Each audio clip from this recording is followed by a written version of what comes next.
We're going to reject globalism and put America first. America first.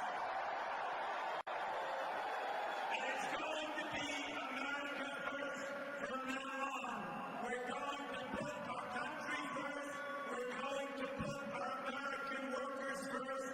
We're going to put our people first. But I think this is going to be a big issue, and that is, okay, you're not a criminal alien, you committed no crimes, but you didn't respect our laws and sovereignty. You also seem to be indicating there might be something other than they have to go back. Look, am I reading that right? We have to follow the laws of our country. We have to so that means they go back. We have to follow the laws. Now, can we be, and I'll ask the audience, you have somebody who's terrific, who's been here 20 years? Right, long time. Long court proceeding, long everything, okay? In other words, to get them out. Can we go through a process, or do you think they have to get out? Tell me. I mean, I don't know. You tell me. Well, let's do a poll. How many think they should go through a process that maybe give them a chance? Clap. We got to hear you. How many people? How many think they should go? Well, but do it again. Do it again. So let me ask you, because this is like, this place is packed. Yeah. Does everybody get this kind of a crowd? No. No. It's very easy. That's why he keeps calling me back. See, this is why he keeps calling us back, right? But look, let me ask you the process. So you have somebody that's been in the country for 20 years, has done a great job, has a job and everything else. Okay, do we take him and the family, her or him or whatever, and send him out? And they're gone? Or when somebody really has shown, you know, it's called like the merit system, other than they did break the law in the first place, okay? Mm-hmm. And that's a little unfair to people, but we're going to let people come in anyway. They'll come in legally. We're going to let people come in anyway. It's not going to have an impact. So do we tell these people to get out, number one, or do we work with them and let them stay in some form? Okay, are you ready? I'm just curious, because it's a very interesting situation. No, wait. So the bad ones, the gang members, all them, what do you think? Does anybody disagree on the gang members? Is there one person? Yeah, there's a gang member over there. Okay. Is there one person? And I mean, we will get them out so fast. You know, the police know who they are. This is no like great secret, like, oh, I wonder who they are. These police know, and the people know who they are. The police, they know who they are, and they're going to be gone like so fast your head will spin. Okay, so that's easy, right?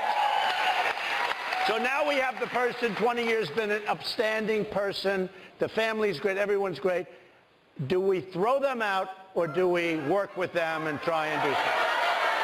Okay, ready? Well, ready? how many say Number one, work with Number them? one, we'll say throw out. Number two, we work with them. Ready? Number one. Number two. Now wait, but this is important, because so you're saying there is, and you have been sort of indicating that there will be some flexibility, that you originally you had said they're all out and there was a big brouhaha, but you're saying that if somebody can prove that they've been here, proven to be a citizen, but well, here's the big question though. Go ahead. No citizenship. No citizenship. No citizenship. Everyone agree with that? All right. I mean, go a step further. They'll pay back taxes. They have to pay taxes. There's no amnesty as such. There's no amnesty. Right. But we work with them. Now, okay, but when I look at the rooms, and I have this all over, now, everybody agrees we get the bad ones out. But when I go through and I meet thousands and thousands of people on this subject, and I've had very strong people come up to me, really great people come up to me, and they've said, Mr. Trump, I love you. But to take a person that's been here for 15 or 20 years and throw them and the family out, it's so tough, Mr. Trump. I mean, I have it all the time. It's a very, very hard thing. So I gotta, look, this is like a poll. There's thousands of people in this room. Who wants those people thrown out? No, who wants them? Who wants them? Who's the guy who wants them thrown out? The guy who wants them thrown out, stand up. Stand up. All right. Hold on. you got, there's that. So who wants to work? By the way, no amnesty, no citizenship, etc. Who doesn't want them thrown out? So who does not want them thrown out? Stand up. There you go.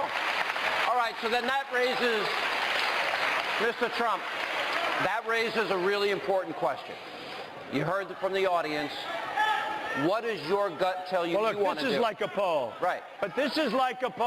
And we do have a thing called jobs. You know, from the economy standpoint, we can't get jobs for our own people, and we're supplying jobs. But everywhere I go, I get the same reaction. They want toughness, they want firmness, they want to obey the law, but they feel that throwing them out as a whole family when they've been here for a long time, it's a tough thing. They do feel that. Let me throw a statistic into the mix here, if you all don't mind.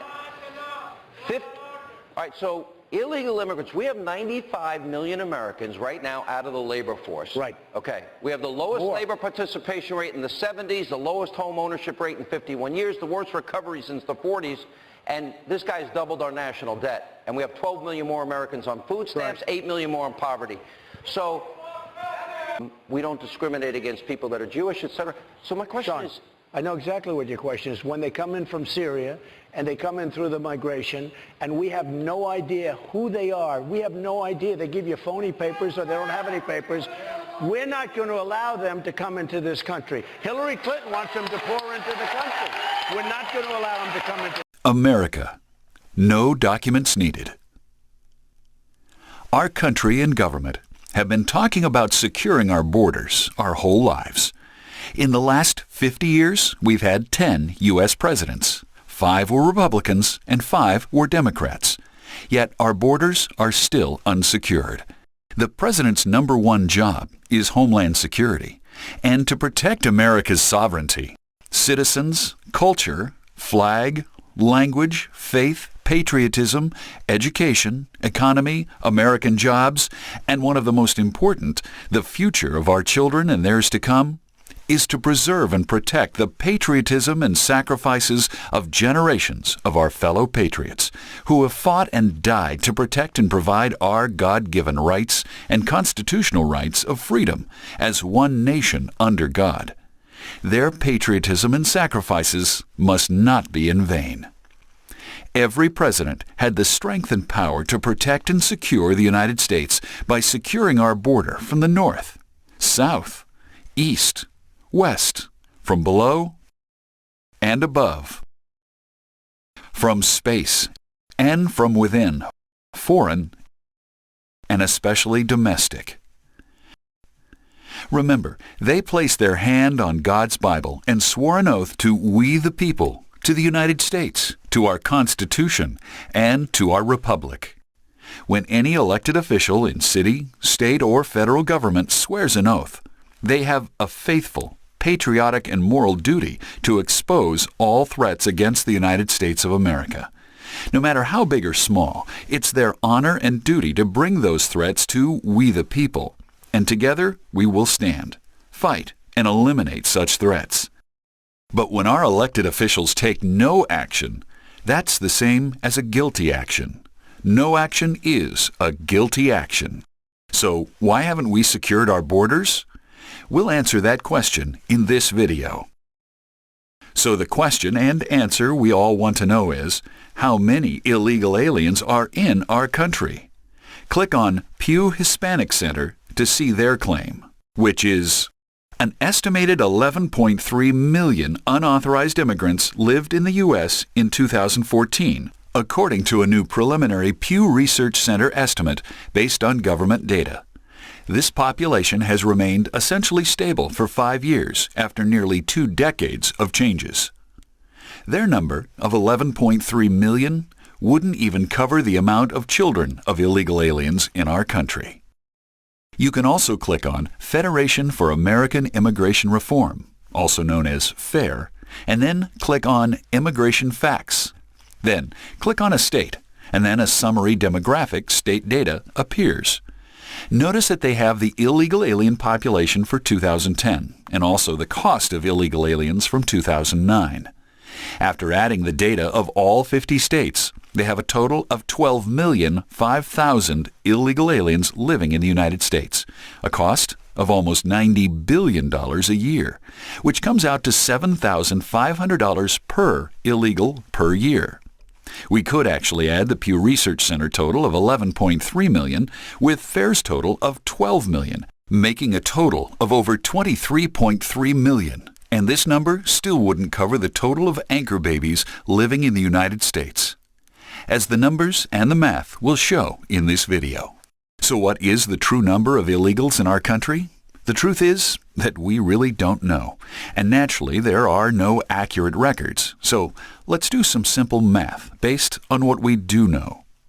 Senator John McCain stated in February of 2014 that according to U.S. Border Patrol apprehension statistics, almost 4 million illegal aliens entered the U.S. illegally in 2002. However, on June 17, 2004, Arizona's Representative Jim Colby testified to Senator McCain in a congressional hearing stating that the U.S. Border Patrol figures about 1 out of 4 or 5 are apprehended. But in a telephone conversation in 2004, U.S. Border Patrol Chief Michael Nicely, Tucson Sector, said it was more like 1 out of 7. Around 2008, the United States government and the U.S. Border Patrol announced publicly we arrest only 1 out of 10 illegals. And this has been going on for the last 8 years, since 2000. For every 1 illegal we arrest, 9 make it into the United States. The only way to find the most accurate number of illegal aliens in our country is to use the U.S. Border Patrol's apprehension chart with 3 conservative statistics of 1 out of 3, 1 out of 4, and 1 out of 7. These numbers do not include people who came here with visas, student visas, or work permits and never went home. Also, there is a small percentage of repeat offenders and illegals that have gone home. As we look at this chart, it will help us to understand how many illegals have entered our country. In 1986, Ronald Reagan granted amnesty to 3 million illegals. Many believe it was more like 8 to 10 million, but looking at this chart, it tells the story of lies and deception at the greatest level from our very own government. From 1970 to 1986, the U.S. Border Patrol arrested over 13 million illegals. Then multiply this number by the apprehension statistic of 1 out of 3 or even 1 out of 4, and this number is completely astonishing. 27 to 40 million illegals in our country at the time of amnesty, and there's no way that just 3 million illegals received amnesty. From 1987 to 1999, the U.S. Border Patrol arrested over 16 million illegals. Multiply this number by the apprehension statistic of 1 out of 3 equals 32 million illegals, or the apprehension statistic of 1 out of 4. That equals over 48 million illegals crossed our borders. From 2000 to 2014, the U.S. Border Patrol arrested over 12 million illegals. Multiply this number by the apprehension statistic of 1 out of 4 equals over 37 million illegals, or 1 out of 7 equals over 75 million illegals have crossed our borders. These numbers don't include the hundreds of thousands of illegals our government bussed, trucked, and flew all over the nation under the false pretense of humanitarian crisis. The total from 1987 to 2014 is 70 to 110 million illegals have crossed our borders in the last 28 years, and this number does not include the amnesty of 1986. Now, think of a number of how many illegals have had anchor babies since entering our country illegally at a birth rate of 2.7 kids per family. You can go to any public school in the United States where you'll see who is responsible for the new baby boom. It's not Americans. According to the U.S. Department of Education, we have built 36,112 new schools from 1980 to 2012. America's birth rate since the baby boomers of 1946 to 64 has been 2.1 children per family. That means the 10th family would have 3 children. Experts claim, in theory, the school your parents attended would be the same school you would attend. Since 1973, Americans have had 57 million abortions. But that's not the complete impact. If those 57 million aborted babies had been given the right to life, they would have married and had our nation's average of 2.1 children and grandchildren per family. No matter how we do the math, we've taken out of our society over 120 million future Americans to date. That's the same total of our southern states added together. So why so many new schools? The number one reason is anchor babies, children of illegal aliens. In the last 28 years, we've had 70 to 110 million illegals entering our country. Let's take the conservative number of 70 million illegals and do the math of the very least possible number of anchor babies. Example, 70 million illegals, in which 35 million are men and 35 million are women, and they marry each other, making 35 million married couples, and they only had one child per family. That would be 35 million anchor babies in the last 28 years. We all know that this is mathematically impossible, especially when the Mexican birth rate is 2.7 children per family, and many of them have become adults, married, and have had 2.7 children of their own. Our math, the numbers of 30 million anchor babies, is the very least possible scenario. Don't be surprised if this number is more like 60 million anchor babies living in the United States and being present or former students in our school system. Every single illegal alien has committed crimes by entering our country illegally, along with identity theft, fraudulent Social Security numbers, green cards, driver's licenses, and tax evasion. But there are millions of crimes committed each year, from murder, kidnapping, assaults, robberies, rape, molestation, sex trade, and the greatest evil of all is the impact of those crimes committed on our fellow Americans. Just about every city in the United States is and has been a sanctuary city. Our elected officials in city, state, and federal government support amnesty and immigration reform. They're not enforcing the law of the land. If they were, there wouldn't be 100 million illegals in our country. The CDC, Center for Disease Control and Prevention, is no different story. There have been various diseases crossing our borders and being transmitted to Americans for decades without telling Americans the truth and giving us the proper warnings. Reported by Breitbart News, over 94 million Americans not in the workforce. The number one reason? Illegal aliens. Illegal aliens no longer just work in the citrus and farming industries or digging ditches and mowing our lawn.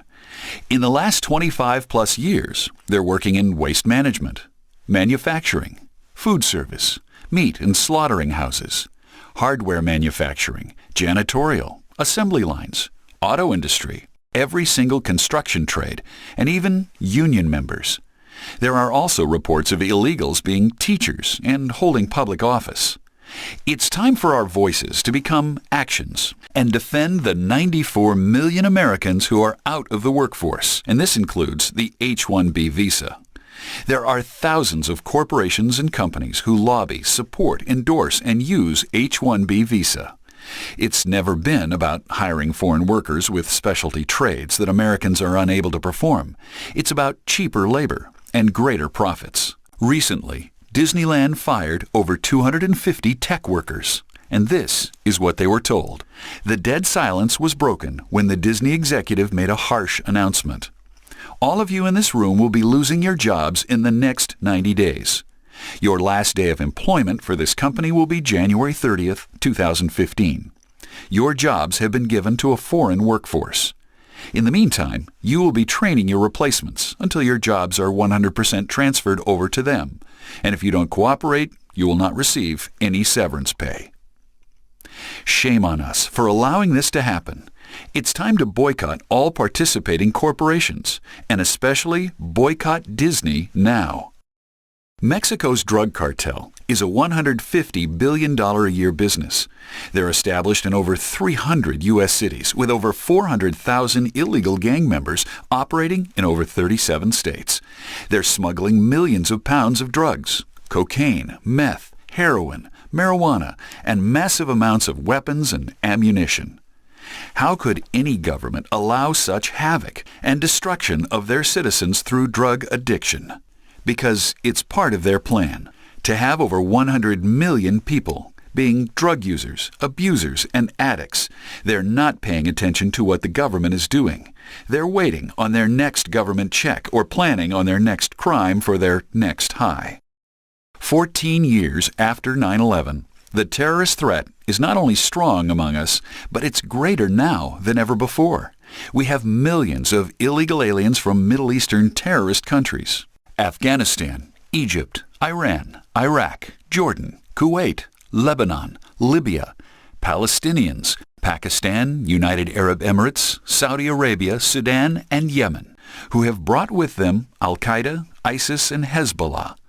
They are called OTM, other than Mexicans. Middle Eastern terrorists will migrate to Europe, then to South America, to the tri-border region, where they learn to speak Spanish. Then they travel to Mexico and blend in with Mexicans, along with over 75 different nationalities, who are illegally entering into the United States. In 1970, there were 100,000 Muslims in America, and today we have over 9 million, with over 2,150 mosques throughout the USA, with 80% of them being built with funds from Saudi Arabia. About 72% of Muslims are illegal and are on federal welfare, with a birth rate of 6.2 to 8.1 children per family. There are over 22 confirmed terrorist jihad camps in the United States, belonging to a Pakistan Muslim Brotherhood and Al-Qaeda-related branch. There are now tens of thousands of sleeper cells and hundreds of Muslim terrorist training facilities throughout the United States. The Muslim Brotherhood and other Islamists have infiltrated and have been appointed to all levels of government and are sitting in key strategic positions in the federal government, intelligence agencies, and national security agencies, and even in our own judiciary system. Consequently, they've had a major impact on our foreign and domestic policies, as well as the way our military is restricted on fighting our wars. The greatest threat to America is this House and this House. The United States does not have Arabic allies in the Middle East. What we truly have is a U.S. government with Arabic partners in the destruction and Islamization of America. The numbers have shown us that we have over 100 million illegals with children in the United States today, and that would account for 25% of our nation's population. Our population of 309 million American citizens, in which 49% are on some kind of government aid that includes over 109 million on federal welfare. For every one American working, we're now paying for one American not to work. Add in the total of illegals with children, and we're now paying for two people not to work. It is inconceivable that official estimates from city, state, and federal governments are so far off the current statistics. There's only one answer. They are deliberately misleading the American public. Truthfully, it's been a conspiracy and an act of treason against the United States of America. So what is the cost to taxpayers for welfare and school education for illegal aliens per year? Here are our guidelines and the simple grand total. School education is $12,300 per student per year. Cost of welfare? Senator Jeff Sessions stated publicly that it costs taxpayers $60,000 per year for a family of four. That's $15,000 per person per year. There are 1 million legal immigrants per year, multiplied by the last 15 years, which equals 15 million. 72% of them are on federal welfare. A total of 10,800,000 legal immigrants, multiplied by $15,000 per person per year, equals $162 billion per year. Now, take $162 billion multiplied by the last 15 years. The total is $2,430 billion just for legal immigrants in the last 15 years. 100 million illegal aliens, in which 87% are on federal welfare. That's 87 million multiplied by 15,000 per person per year equals $1,305 billion per year. A conservative number of 30 million anchor babies multiplied by 12,300 per student per year equals $369 billion per year. The total cost of illegal aliens on welfare and school education per year is $1,674 billion. After seeing these kinds of numbers, the words immigration or migration seem very weak. The word invasion seems more appropriate. The United States of America has more threats today than all of the previous 238 years added together. Our government will do everything they can to pass and enforce amnesty. Due to their large numbers and population, their vote will offset the votes of conservatives. This has always been their plan, to destroy our power in voting. We must become united as one, greater than ever before, and vote out of office our pro-amnesty, pro-Muslim oligarchy of a government, or the damage that has been done will be irreversible. If you love your country and are thankful for what our founding fathers gave us, then we should do the same for our children and theirs for centuries to come. In all of history, the only form of government that coincides with freedom, that stands and defends freedom, that protects we the people according to the law of the land, is a constitutional conservative republic. It's time to restore our land. One faith, one flag, one language, one country.